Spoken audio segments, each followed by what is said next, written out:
Port Charles has never been short on drama, but this time, it's about to reach the fever pitch.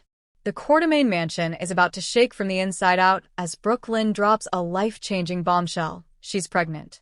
But what should have been a moment of celebration turns quickly into devastation when Harrison Chase, her longtime love and presumed father of the baby, drops a denial so cold it freezes every heart in the room.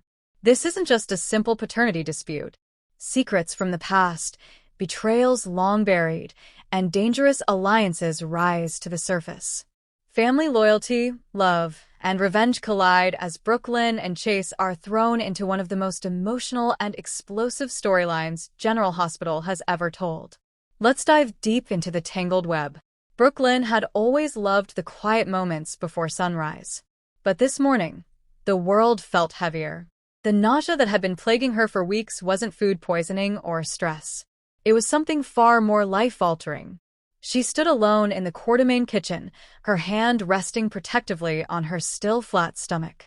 The pregnancy test she'd taken the night before sat in her purse. 3 of them, actually. All positive. Well, she muttered to herself. Surprise. She hadn't planned this. Neither had Chase. They were finally in a stable place, living together, working together, even thinking about marriage. This should have been a blessing. So, why was her heart pounding like a war drum? Because something wasn't right. And her instincts would soon prove correct. Brook Lynn didn't waste time. She knew secrets never stayed buried in Port Charles. At breakfast, she asked Chase to take a walk through the garden, needing space from the buzz of Monica, Tracy, and Olivia bickering over Yelq. Chase noticed the change in her immediately. You're pale. Is it your iron again? Brook Lynn laughed nervously. No, not that. He stopped walking. Brook, what is it? She bit her lip and reached into her coat pocket, pulling out one of the tests. Chase's eyes darted from the stick to her face, processing. I'm pregnant, she said softly.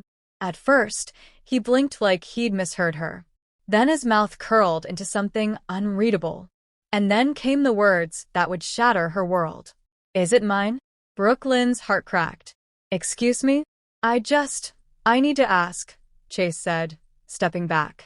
We've been rocky lately. You've been distant. I don't want to assume. You think I cheated on you? She asked, her voice rising. You think I would lie to you about this?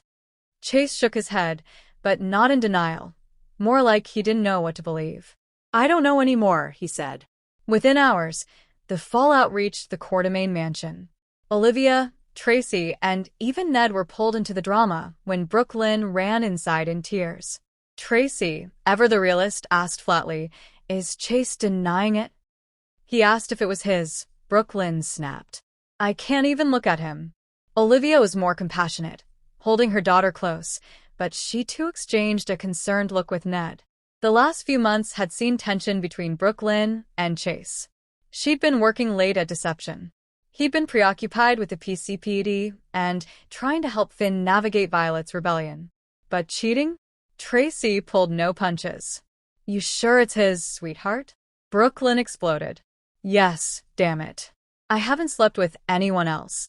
But as the family closed ranks around her, outside the mansion, Chase wasn't buying it. Chase went straight to Finn's place.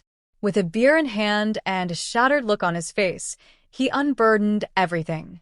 She tells me she's pregnant and expects me to just smile and celebrate, he muttered. But something in her face. She was scared. Not surprised. Not excited.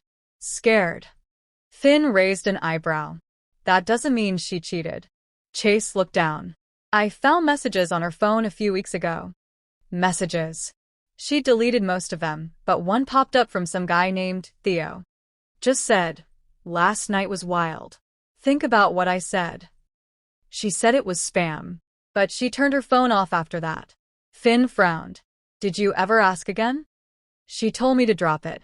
And now she's pregnant, Finn said slowly. Chase nodded. I don't know what to believe. Sasha, now a close confidant of Brook Lynn after their shared work at Deception, confronted Chase at Charlie's pub. I heard what you said to her, Sasha said coldly. She told you. She didn't have to. Olivia did. Chase sighed. I need proof. Sasha leaned in. her voice like steel. "You're about to destroy someone who loves you.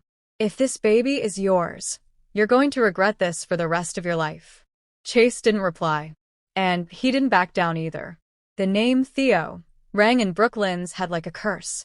The truth? There had been a Theo, but not the way Chase thought. He was an old friend from her time in LA, a music producer who came to Port Charles looking for her help with a deal. One drink turned into three, and although nothing happened, she'd crashed on his hotel couch after passing out. Brook Lynn never told Chase because she knew how it looked. Theo had flirted. He even kissed her cheek. But she never cheated. She pulled out her phone and texted him. "Brook Lynn, I need you to come forward. Just tell the truth." Theo, "Not unless I get something in return." Blackmail. Of course. Chase, desperate for clarity and perhaps vengeance, went public. At a charity gala at the Metro Court, he was overheard saying, "If that baby turns out to be mine, I'll step up. But I'm not betting on it." The Port Charles elite ate it up. Gossip exploded.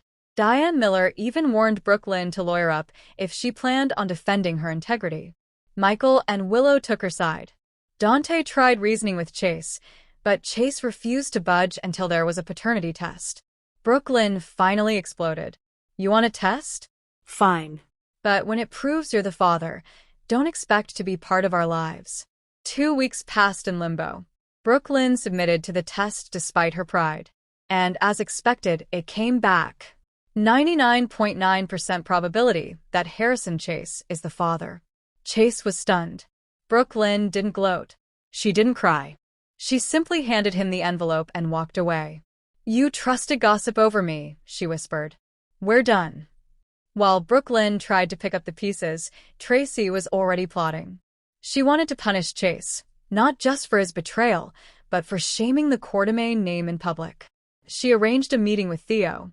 "I know what you tried to do," she said. "You wanted money. You wanted power. What you're going to do now is make a statement to the press clearing Brook Lynn." Theo, ever the hustler, smirked. "What if I don't?" Tracy handed him a file. "Then the IRS might want to talk about your little offshore account in Malta." He folded instantly.